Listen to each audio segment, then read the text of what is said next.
Yeah, that's right. Kicking off the show with something nice and heavy from Distant featuring Tyler Beam of the very positive band name, The Last 10 Seconds of Life. Yeah, that's right. It's Peach's Pit Party. That right there is Spirit. If you want to get a hold of me, you can over at 208-535-1015. It is Hump Day, 311 Day, March 11th, 2026. No, I'm not going to play any 311.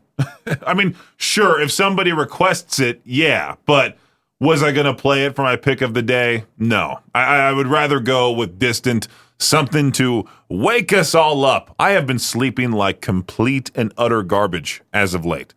It has been horrible. I have woken up at like 2 a.m, just panicky for no reason. I'm not even all that stressed. I've just been panicky, looking into trying to get me some of those anxiety meds or something like that. I don't know. Well, I'll figure it out.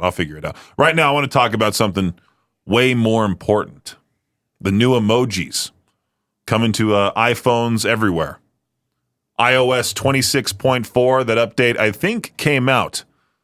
So now we got some, how many emojis here? 1, 2, 3, 4, 5, 6. We got 8 new emojis. And I can't believe we didn't have the trombone emoji until now. My former best friend, Bobby, was a trombone player. His Instagram handle was Trombone Slapshot for the longest time because he loved playing the trombone and loved playing hockey. Now he finally has an emoji for his coveted instrument. I do see an orca whale here. Shout out Weaver Whales, my elementary school. Now I can finally represent whatever class I was when I went from elementary school to middle school, from 5th to 6th grade. A fight cloud? Oh, I see what you mean here. A little scuffle, one of those cartoony fight clouds. I guess if you're beefing with your friend, you could put one of those on the text, something like that. There's ballet dancers, so there you go, ballerinas everywhere. Going to be very happy about that. I do like the distorted face. It looks like the surprised, shocked face we have now, only just bigger, bulging eyes extend from the head. That's pretty cool. I like how we couldn't call this one Sasquatch. We had to call it Hairy Creature. It says Hairy Creature, parentheses, a.k.a. Sasquatch. Is Sasquatch trademarked? That's a good question. Is Sasquatch trademarked? Nope, not globally trademarked as a single entity, but rather has multiple specific and active registered trademarks across different industries. Oh, interesting. The treasure chest. Can't believe we just got that emoji too. I thought we already had that one. My favorite, though, out of all these is the landslide.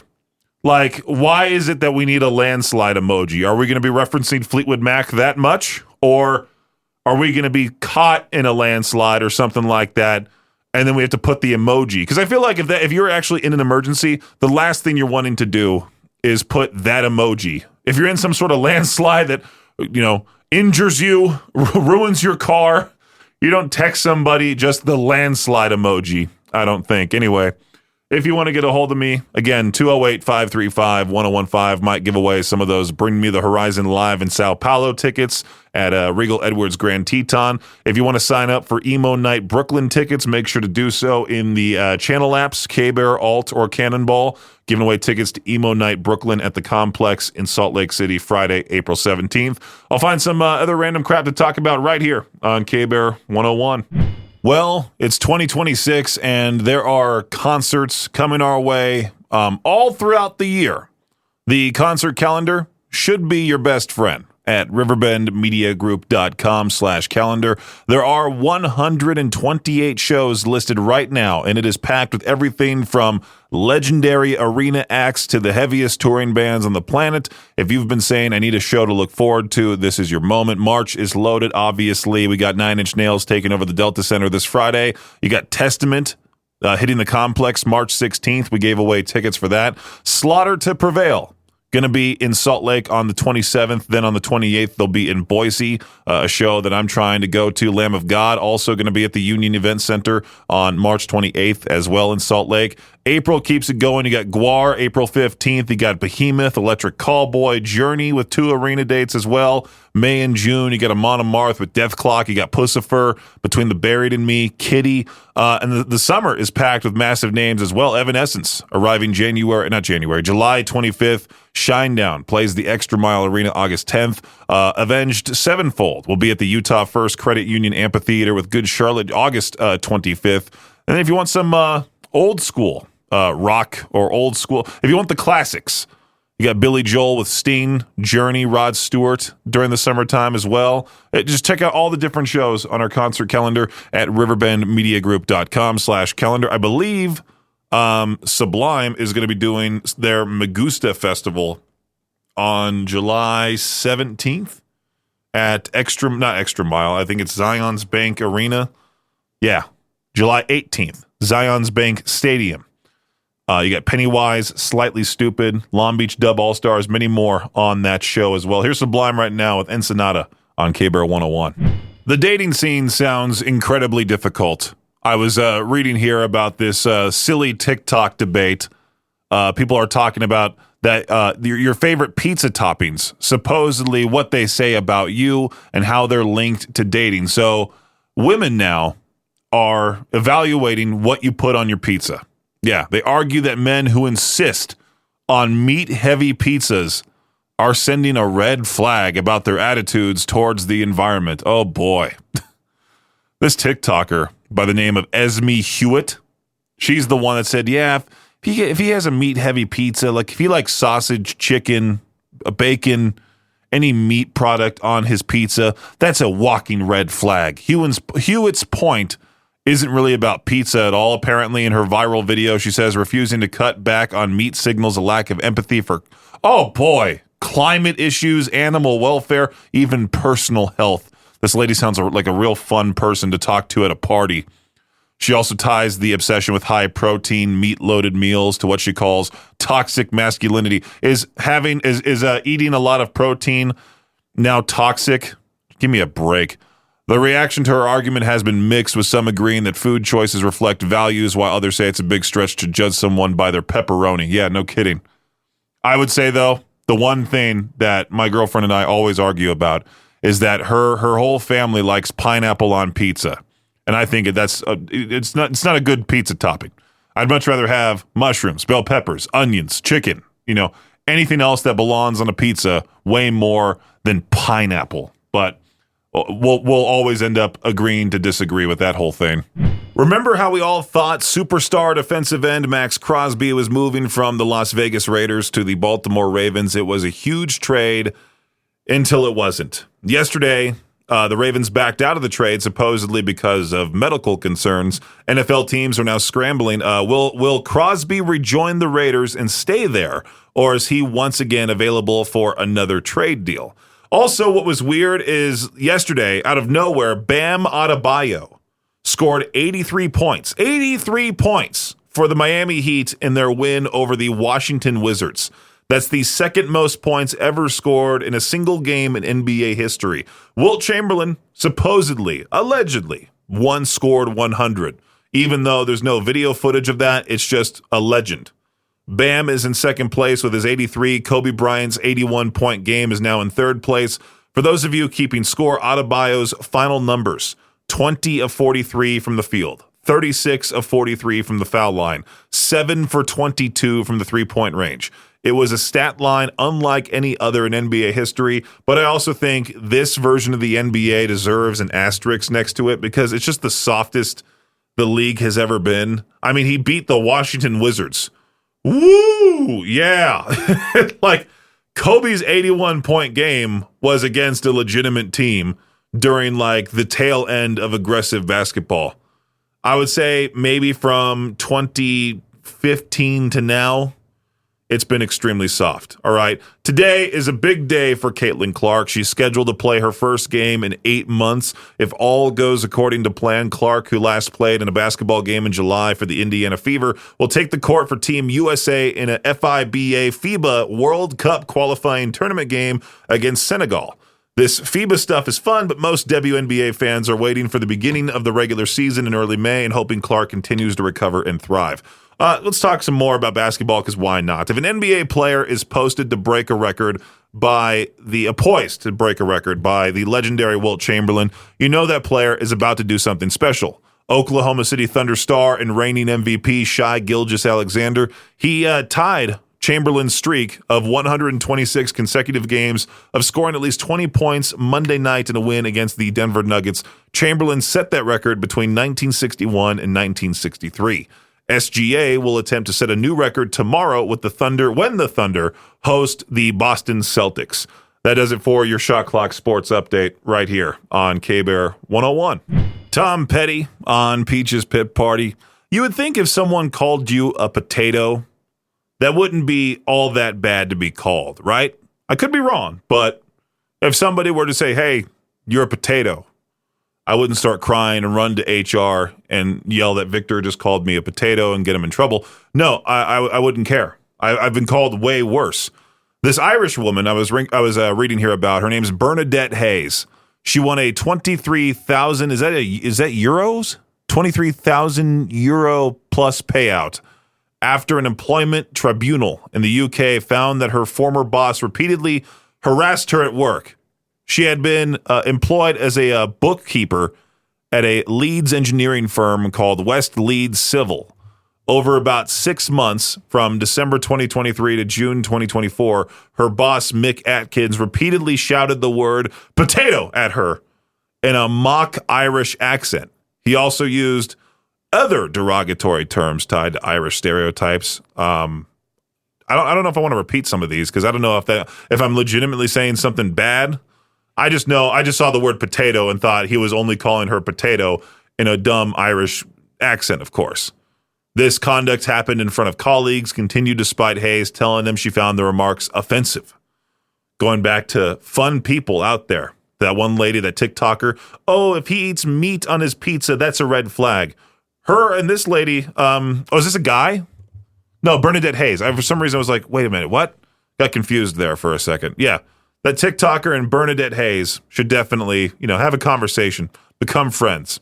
Hayes said the behavior made her feel small, insecure, anxious, and humiliated, describing it as like suffering death by 1,000 cuts.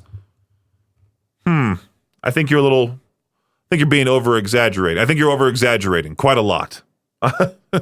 I might just go down the hall and call Victor a potato and see how he reacts. All right, I want to talk about this because it was a subject in the Life in Idaho Falls Facebook group, and even people on my friends list are posting about it, that there's this scam text being sent out.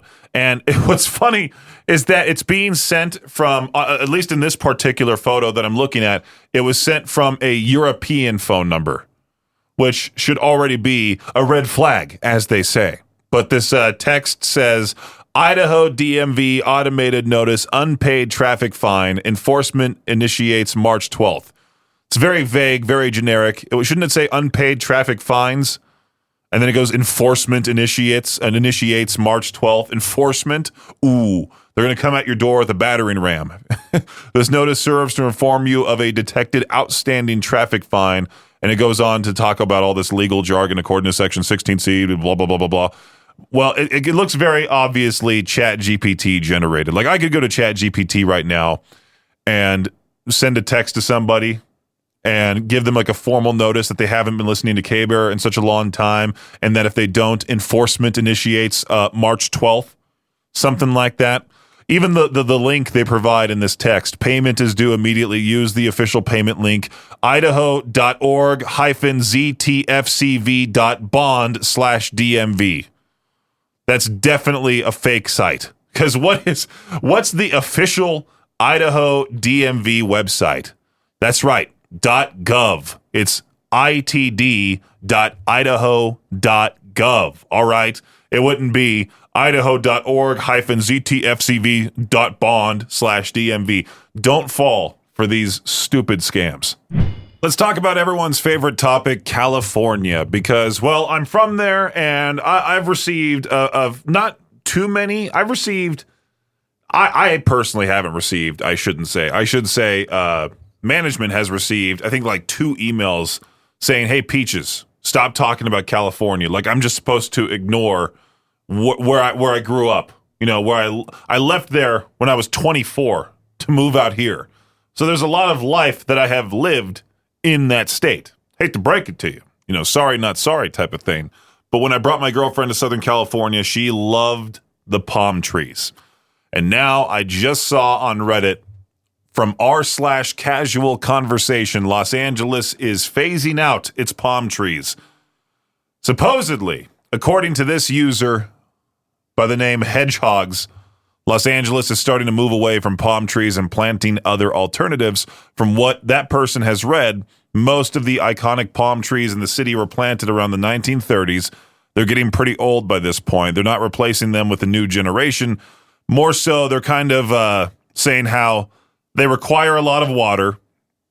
They're very flammable. They don't provide as much shade as broadleaf trees, nor do they provide a good habitat for native birds and broadleaf trees.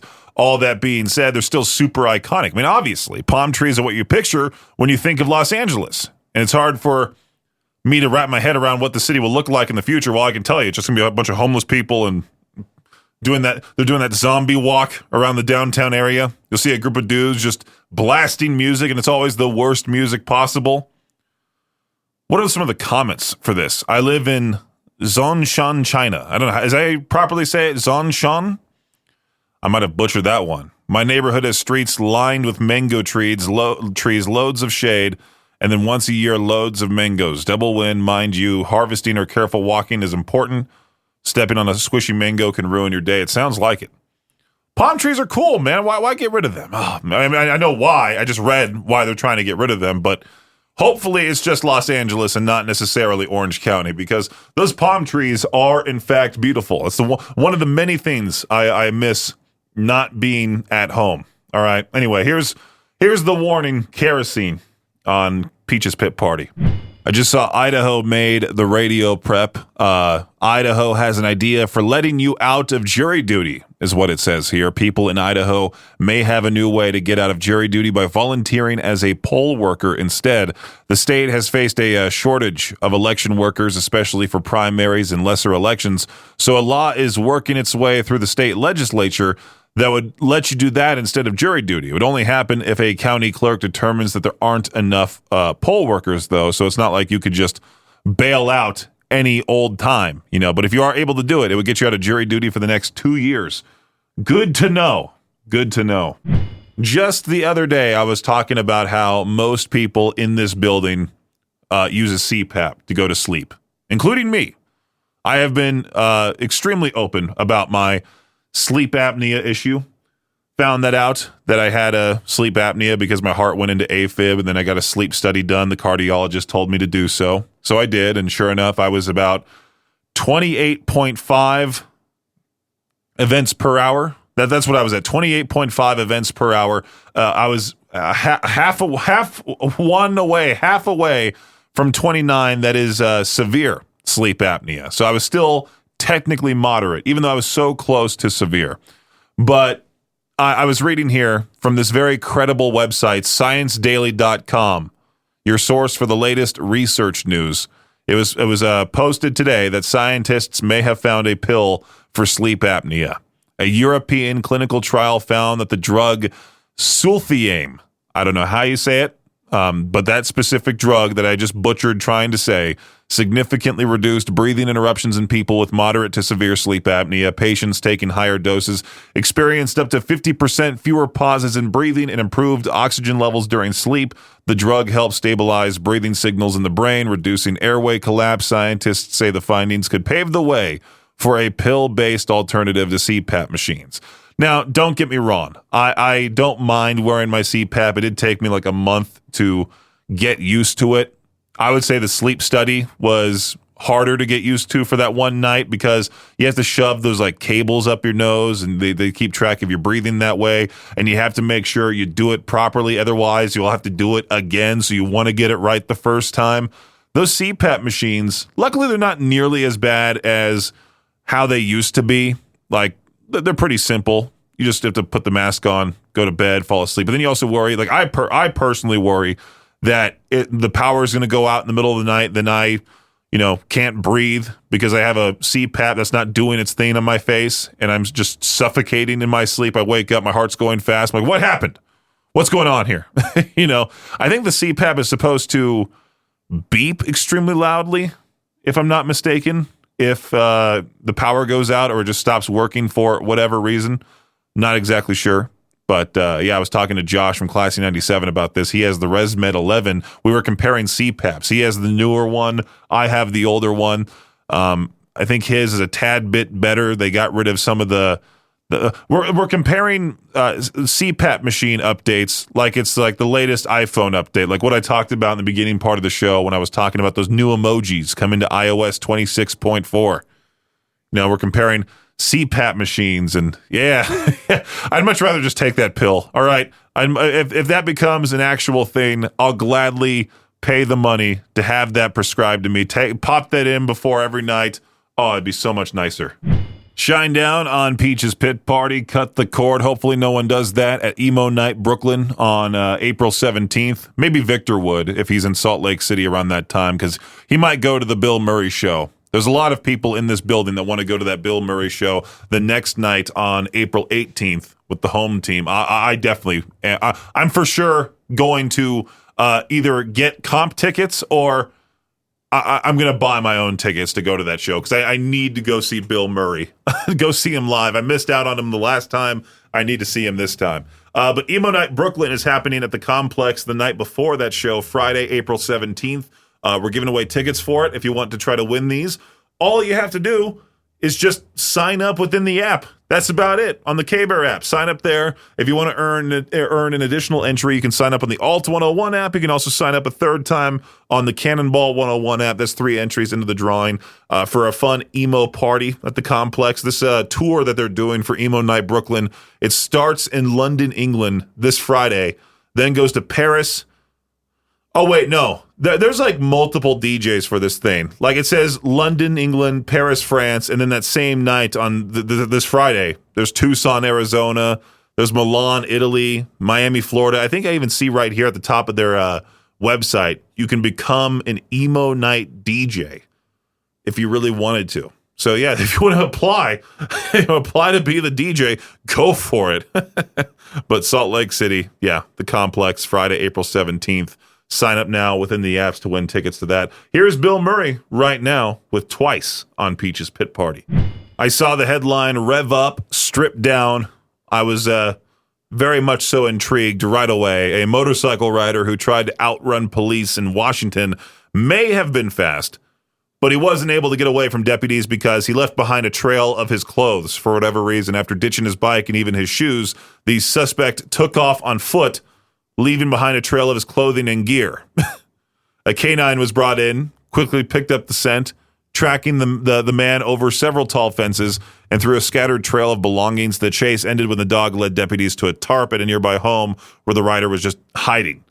With a little encouragement from the canine, the suspect surrendered peacefully. Deputies say no one was hurt, and the man is now in custody. Again, why would you run away with your shoes off? That wouldn't make you faster. As a matter of fact, that'd probably make it a whole lot worse. You step on a rock, it's going to hurt your foot.